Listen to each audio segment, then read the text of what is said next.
मित्रों प्रणाम, शुभ संध्या।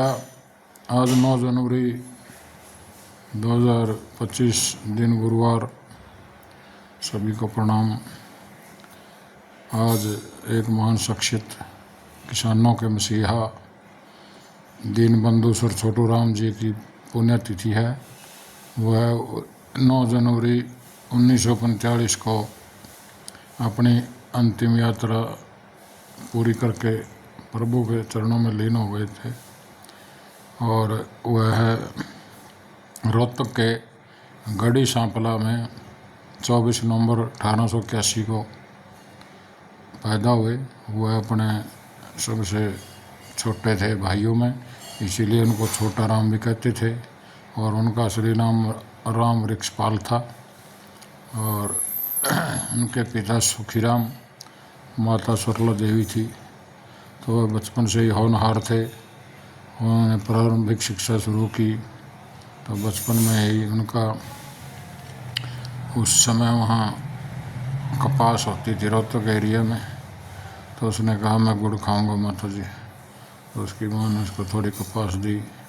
तो दुकान के पास गया, दुकानदार ने उसकी कपास को कम तोला और गुड़ दिया, वो भी कम दिया। तो उसने देखा बच्चा बड़ा प्रतिभावान था, उसने वापस लिया, बोला मैं गुड़ नहीं खाऊंगा।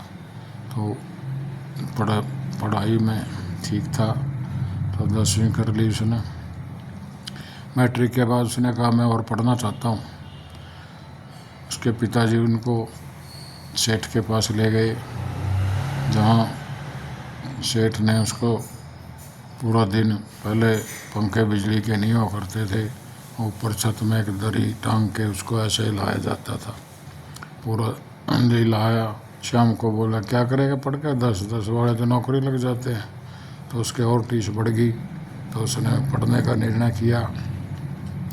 तो उनके बड़े तेज थे। तो उन्होंने सेठ छज्जूराम जी मिले दिल्ली रेलवे स्टेशन पर। सेठ तो वह जाट बरादरी से संबंधित थे। छोटू राम जी भी जाट बरादरी में जन्म लिया। तो छज्जूराम जी कलकत्ता में भी बिजनेस करते थे, बहुत बड़े सेठ थे। उन्होंने भी कोई संस्था ऐसी नहीं जहां उन्होंने दान दी उस जमाने में। और खुद भगत सिंह जी जब असेंबली में बम फेंका तो उनके निवास स्थान पर कलकत्ता रुके वो और उनकी भाभी। तो छज्जूराम जी राजनीति में कम इंटरेस्ट लेते थे, लेकिन दानी बहुत थे प्रवृत्ति के स्कूलों में। तो उन्होंने छोटू राम जी को पढ़ने के लिए पूरी छूट दे दी। पुत्र पढ़ाई के लिए आप मेरे से कितना भी पैसा ले सकते हैं। तो उन्होंने पढ़े। दोनों ने कहा तो उन्होंने सेंट स्टीवन कॉलेज से बीए की, फिर वो लॉ की डिग्री प्राप्त की। आगरा में प्रैक्टिस शुरू की उन्होंने। और इस प्रकार वो आगे बढ़ते चले गए। किसान के लिए उनकी टीस थी। जब वह वकील थे तो एक कर्जा के बाबत वकील थे, तो एक विधवा के, तो उन्होंने दलील दी जज को, जज साहब इन्होंने यह कर्जा दोगुना दे दिया लेकिन पूरा नहीं हो रहा। तो जज ने कहा मिस्टर तेरी बात मानने वाली है, लेकिन कानून नहीं कहता कि इसे छोड़ा जाए, इसलिए यदि आप कानून बना के आए तो इसका भला हो सकता है। तो उसने उसी दिन से ठान ली थी, जबकि अंग्रेज का राज चल रहा था, आज़ादी की लड़ाई चल रही थी। उन्होंने अपनी पार्टी बनाई और अखबार निकाला और ब्रिटिश शासन से मिलकर चुनाव लड़ा और उसमें मंत्री बने। और पहला कानून बनवाया, किसान का दूध देने वाला पशु, रहने वाला मकान और हल में चलने वाला बैल और बोने वाला खेत कर्ज की बाबत को कुछ नहीं हो सकता।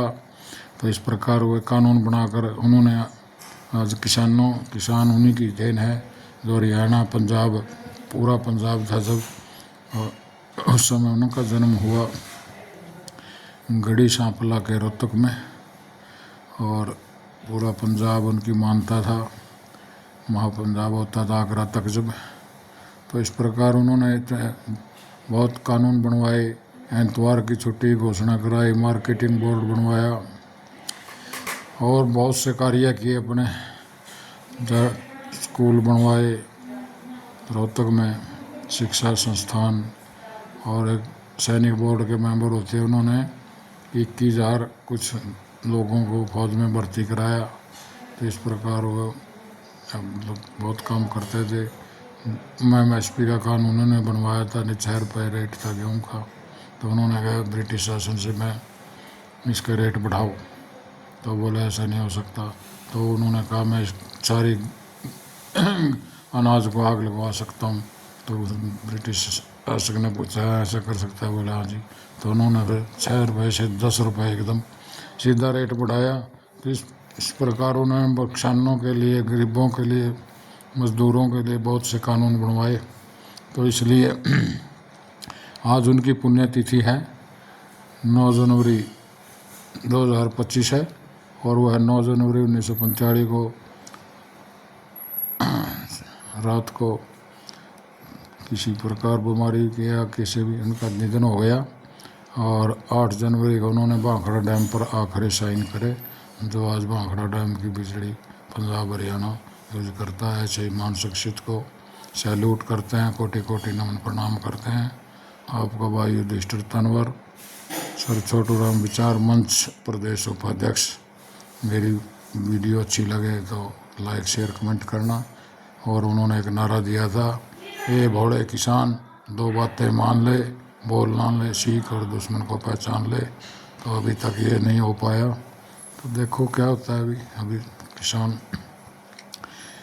किसान और जवान, किसान का बेटा शरद भी पहरा वही देता है, और खेत में भी किसान और किसान के परिवार अन्न पैदा करता है पूरे देश के लिए। तो यही दोनों भूखे हैं, इनकी कदर नहीं है, इनकी हमें कदर करनी चाहिए। शास्त्री जी ने भी जब अन्न की कमी हुई तो व्रत रखा और किसानों से कहा था जय जवान जय किसान का नारा दिया। तो तब से हमारे भारत देश के अन्न के भंडार भरे हुए हैं। तो किसान और जवान पर ही सारा सिस्टम टिका हुआ है। तो इसीलिए किसान जवान की सरकारों को इज्जत करनी चाहिए। इनके यही आज का मेरा संदेश है। नमस्कार, प्रणाम, जय हिंद, जय भारत माता की, जय जवान जय किसान। इन बंधु छोटू राम जी अमर रहे।